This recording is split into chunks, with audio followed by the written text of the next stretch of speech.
The Buddha was a philosopher, mediator, spiritual teacher, and religious leader who is credited as the founder of Buddhism. He was born as Siddhartha Gautama in India in 566 BC into an aristocratic family, and when he was 29 years old, he left the comforts of his home to seek the meaning of the suffering he saw around him. After 6 years of arduous yogic training, he abandoned the way of self-mortification and instead sat in mindful meditation beneath a Bodhi tree. On the full moon of May, with the rising of the morning star, Siddhartha Gautama became the Buddha, the awakened one. The Buddha wandered the plains of northeastern India for 45 years more, teaching the path or Dharma as he had realized in that moment. Around him developed a community of people drawn from every tribe and caste, devoted to practicing his path. Nowadays, he's worshipped by most Buddhist schools as the enlightened one, who has escaped the cycle of birth and rebirth, transcending karma. His main teachings focus on his insight into dukkha, meaning suffering, and into nirvana, which means the end of suffering. He had a huge influence not only in Asia, but all around the world. And so, here are the 10 life lessons we can learn from the Buddha. Number 1. Practice the middle way. The Buddha says, "The root of suffering is desire." Siddhartha Gautama spent the rest of his life reflecting on the 4 noble truths. 1. There is suffering. 2. The cause of suffering is our desires. 3. The solution to our suffering, then, is to release ourselves from our desires. And 4. The noble eightfold path that leads us to our release from suffering. He realized that life was far from perfect, and people often try to distract themselves from realities by seeking material attachments like wealth, fame, and honor. He had the chance to experience this firsthand, being born into a very wealthy family. Before his enlightenment, he walked out of his palace for the first time and saw the 3 harsh realities: poverty, sickness, and death. Embracing asceticism, he later tried to escape the internal sufferings by depriving himself of any material comfort and need. With this, he grew very ill and realized that his asceticism did not spare him from his desires and suffering. Hence, he tells us that we must strive for the middle way, the life between luxury and extreme poverty, a balance between overindulging and depriving ourselves of the things we desire. To practice the middle way, one must free oneself of one's desires. We must celebrate the idea of just enough and embrace a more balanced, sustainable lifestyle that embraces the pleasures of existence rather than those of consumption. Nurse Bronnie Ware, an Australian nurse who focused on caring for terminally ill people, says that one of the common regrets of a dying person is, "I wish I hadn't worked so hard." We tend to lose too much of our time chasing things that are easily disposable, getting the latest gadgets, wanting to get a new position, wanting to make 5 digits in our bank account. But after getting all of these things, we still find ourselves wanting more, or sadly, that we do not seem happy with it. When we equate our happiness with getting what we desire, we will never be happy and will suffer every day. Number 2. Adopt the right view. According to the Buddha, do not get upset with people or situations. Both are powerless without your reaction. The Buddha is asking us to adopt the right view, to be more philosophical about the opinions we hold, to become aware of what we think, and then to inquire more deeply into why we think what we think. Only then can we know if our thoughts are true, false, or confused. Our thoughts affect our daily decisions and relationships deeply, and we would make better decisions in all aspects of our lives if we were clearer about the foundations of our own thinking. The problem with us is that we tend to react quickly to things that happen around us. Stephen Covey, in his book The 7 Habits of Highly Effective People, calls this the 90-10 rule of life. Life is 10% what happens to us and 90% how we react to it. Imagine that before going to work you trip on your child's bike in the driveway. Your child runs to help you, apologizing, but instead you yell at him, say bad words enough to be heard by your wife, who storms outside and tells you to watch your mouth. You start an argument with your wife that ends up with you either missing your morning bus or almost getting in an accident for driving too fast on the road. Then, when you arrive at work 15 minutes late, you become unproductive for the day because you're still angry. Your team leader reprimands you, and because of what happened in the morning, you yell back at him. You come home with probationary suspension, a cold treatment from your family, and a sour day. Imagine alternately that when you tripped, you stood up, breathed slowly, then forgave your child and said, "Be careful next time. Remember to keep your bike inside the garage." You won't be starting an unnecessary argument that cannot solve what actually happened. You won't miss the bus or hurry through traffic, and you will take control of your day.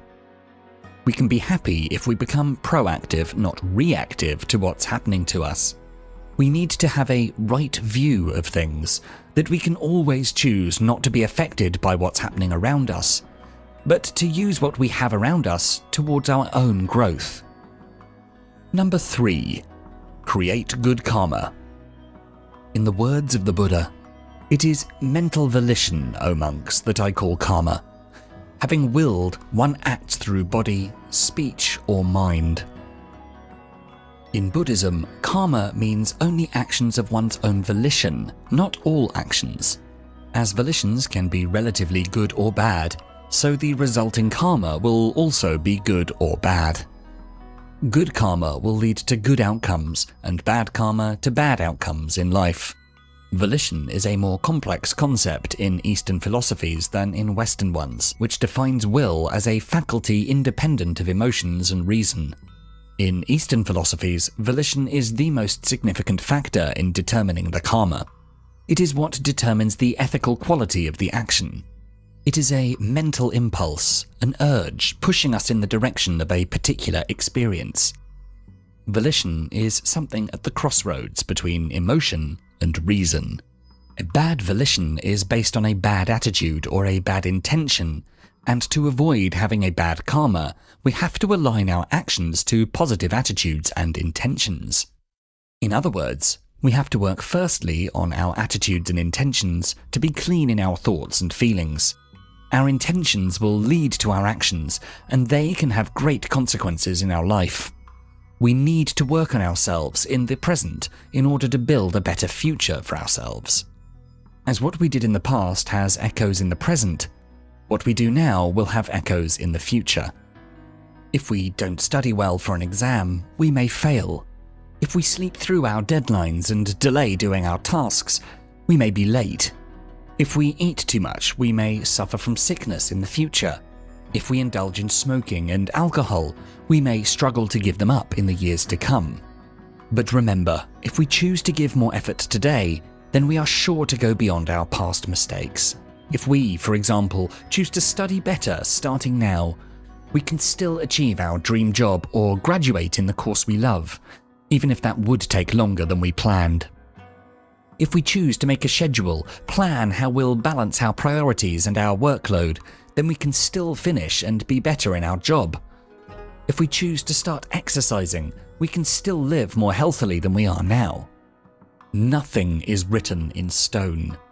Our past does not define us, and what we do today can shape our present and our future.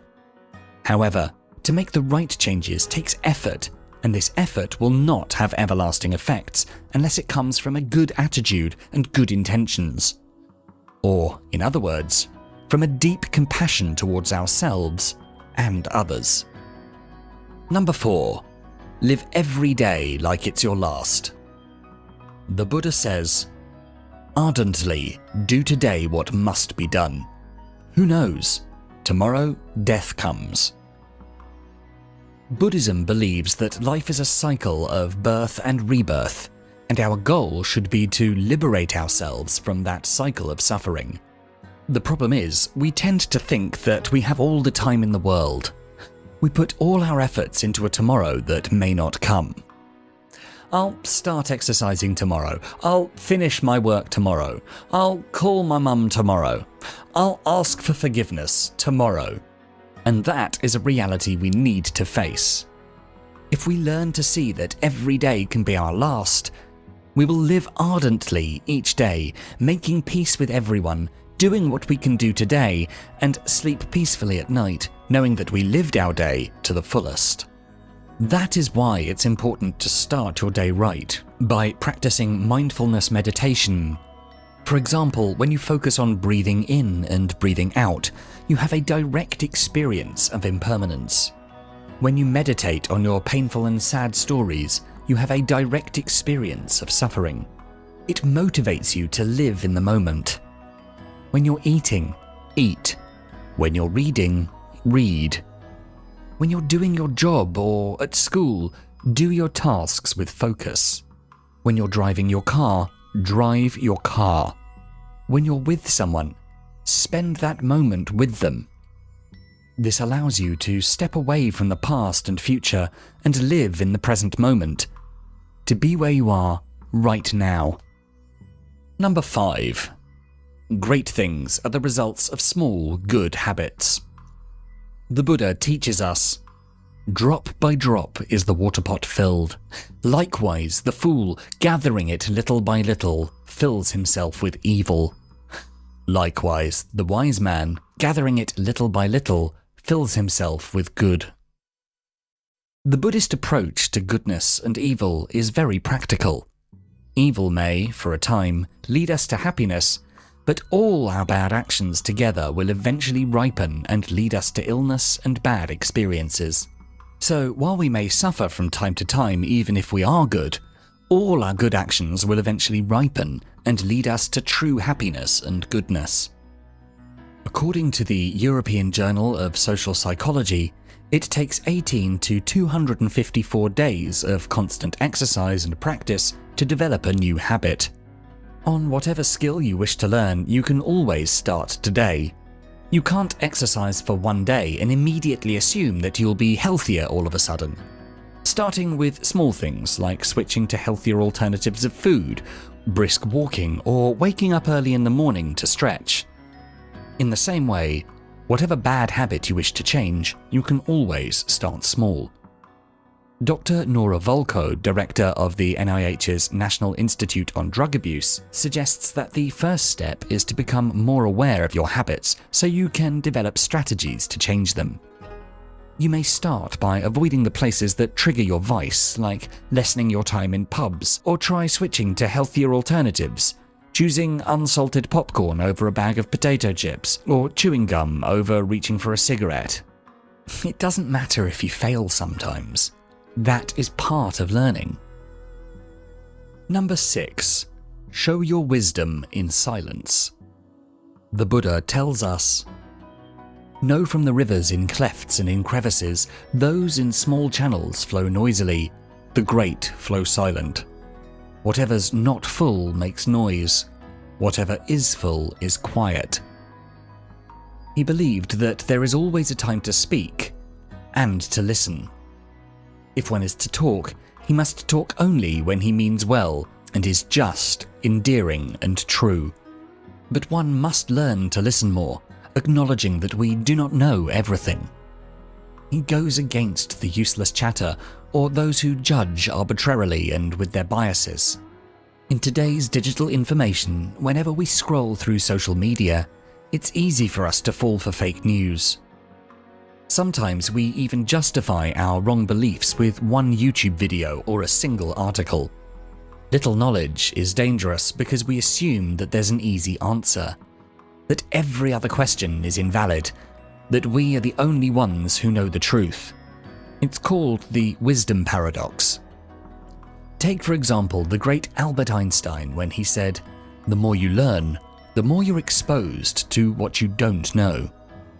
Buddha reminds us that those who are wise know to listen because they acknowledge that there are things that they do not know. A little knowledge is dangerous because you might be so convinced with your opinion that you fail to look at the truth because you easily dismiss other people. One can share wisdom and also learn from another by listening and engaging in healthy dialogue. Number 7. If in a conflict, choose compassion. According to the Buddha, hatred is never appeased by hatred in this world. By non-hatred alone is hatred appeased. Even Siddhartha Gautama experienced discrimination and suffering. He was sometimes abused and he had to go through a hard journey to build his legacy. Also, other famous leaders like Martin Luther King Jr. and Mahatma Gandhi, who had both advocated non-violent action that led to societal changes in their corresponding countries, were victims of evil words, discrimination, and disbelief. Buddhism teaches us that the cycle of violence, of hatred, of abuse, and of revenge can never be stopped with hatred. When someone insults you and you insult back, sometimes they come back worse. When someone punches and we punch back, we go home with more bruises and wounds. Non-violence is not just letting yourself be harassed or assaulted. It's a way to protect yourself from even greater evils. Take, for example, when you're bullied by a classmate or a colleague. As long as you don't feel physically threatened, empower yourself first. Remind yourself of your goodness, that their words can never hurt you, and that though you may make mistakes, you can keep trying. Remember, the bully wants you to feel angry and powerless because they're also experiencing something bad in their own life. Some practical solutions include: when a bully is approaching you, count from 1 to 100 to relax yourself, or maybe you can just walk away.